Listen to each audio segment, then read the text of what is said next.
Hey family, it's Ray, and I'm back with another word. I pray that you guys have been blessed and that this word finds you in good spirits. And so, as I let y'all know in my community post, that the Lord did have some words for me to bring to you guys. So, I am here to deliver these words. This is going to be like a sequence of words, and they are all interconnected, but He did give them to me individually. And He also brought me back to words that He had me release last year. So, He gave me confirmations. But He referenced previous words that I posted around this time last year. And so for those who these words are for, you are in your season of birthing, of giving birth to that promise, of receiving that promise. So around this time last year, what the Lord was speaking to me was that for who is in season for this word, around this time last year, you conceived a word, you conceived a promise, okay? And now it is time to birth it. So you are in your season of birthing, and matter of fact, not just your season of birthing, you are literally in active labor. You are literally in active labor. Okay, and so this first word is just titled that active labor. You're about to birth it, okay? And He referenced the word that I posted last year titled Protect Your Promise. And it was referencing like a love baby. Okay, so I want to get into the dream that He brought to me this year. He actually gave me this dream May 1st of this year, 2025. So in this dream, first off, I woke up after having this dream at 6 o'clock in the morning. My alarm went off. That's how I woke up. My alarm went off, but I woke up and then fell right back asleep, and then I woke back up on my own at 6:16. And so I remembered at that time, because I have been seeing 6:16 for weeks now, every day. And so I already remembered when I saw 6:16 that 6:16 means to give birth. So yeah, I jotted that down just to take note of it. So in this dream, I saw a woman, and she was in labor. She was about to give birth. I could see that in the beginning she was sitting in what looked like a hospital bed, but she was inside of a home. And it was like a home environment. I remember something about like food, and she seemed to be with family. She seemed to be with like other family members. People were there, but they were kind of scattered. So they were ordering food. Well, she was ordering food. She wanted to eat, and she wanted to. She was like kind of going throughout the house, trying to get everybody who was there to come and eat, to come to the table, to come to the kitchen and eat the food that she had just ordered and had just arrived.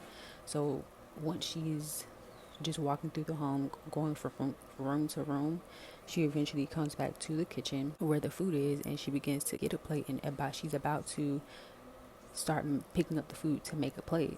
And then I see a doctor come in. From the point of view, I could only see him from the coat down, so I just saw the white coat. And he grabbed her before she was able to start eating, and he positioned himself behind her, and he just placed his hands on the outsides of her arms, and he began to guide her away. So he took her into a different room, and in this room there was a table. And so she walked into the room, and then he lifted her up from her waist, and he placed her on the table. Now that she's on the table, he placed her face down to where her stomach was on the table. He was placing her on top of a fetal monitor, where I began to see like a printout of this paper that had markings, and basically it was showing the heartbeat, like it was measuring something with the baby. I could then see another piece of equipment that was right next to this lady's head that said print, and then that's when I began to see the slip coming out that had the black markings of the heartbeat. Then it went from this scene to like a bathroom scene, and it was her, but it was also another person in the bathroom with her. And she was looking around the bathroom. In the bathroom, it was a white bathroom, but it wasn't like sparkly white. The bathroom wasn't dirty as in filthy and like it was a mess. It looked a little dingy. And so she was looking around the room, or looking around the bathroom, and she said, is this where I'm going to give birth? Like, is this where I'm bringing my baby to? Is this the place that I'm going to bring my baby to? And so, like I said, the place wasn't sparkly clean. It wasn't sparkling white.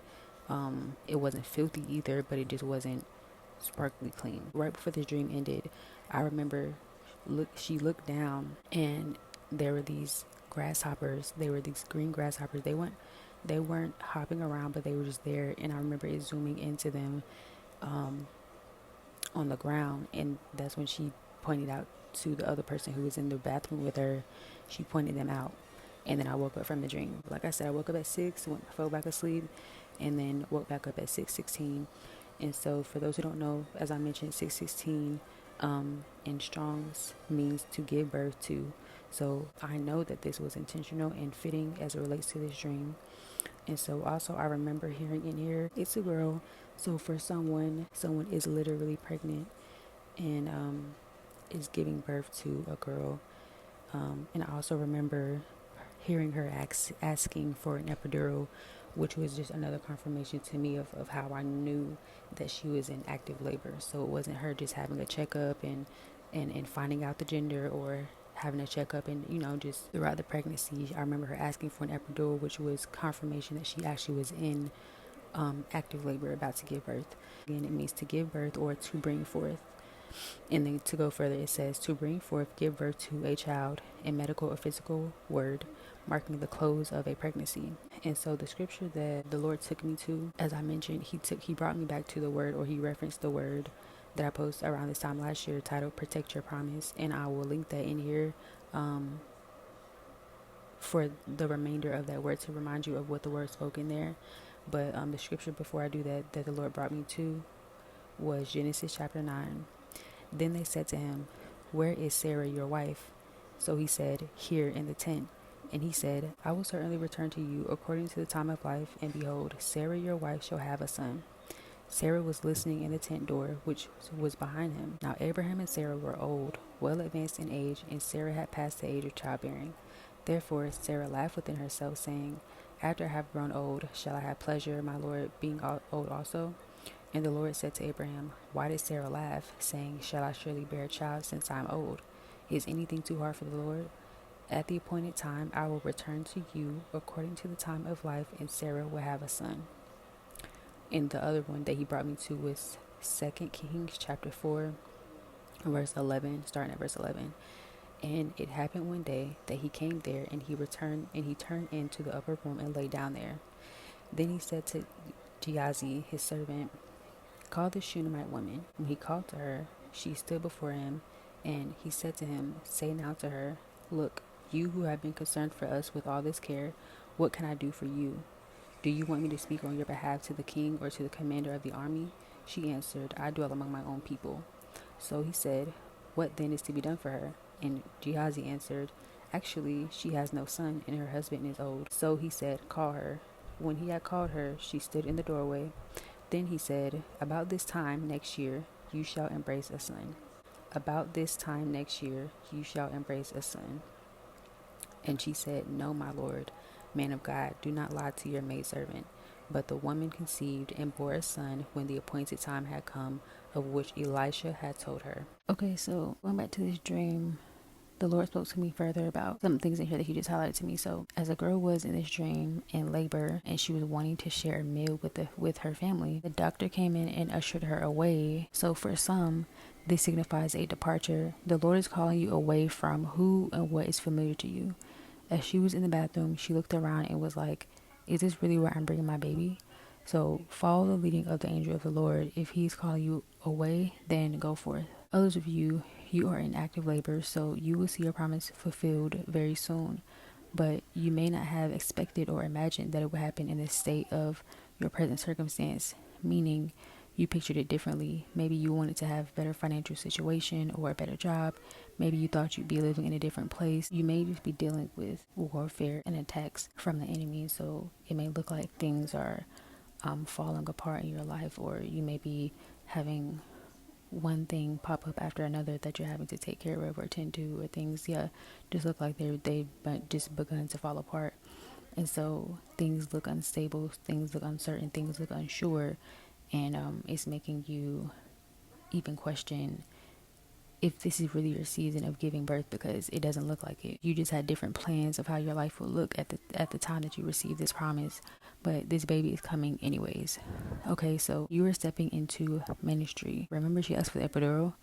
Things may be uncomfortable, painful, and tiring, but keep pushing through and you will soon see the fruits of your labor. So the Lord reminded me of Genesis 12 verse 1. The Lord said unto Abram, Get thee out of thy country, and from thy kindred, and from thy father's house, unto a land that I will shew him. This verse highlights God's command to Abram to leave his familiar life and go to a new land, signifying a separation from his past and a call to a new purpose. That's the spirit behind this word, and I pray this word served as confirmation who it was for. Seek the Lord further concerning this message and what it is that he wants to speak to you concerning your individual situation, if it is for you. If you feel that you know someone who may need to hear this word, please feel free to share this word with them. Don't forget to like, comment, and subscribe to the channel if you're new here, and hit that notification bell so that you're notified of any future uploads when I post. And I'll be back soon with another word.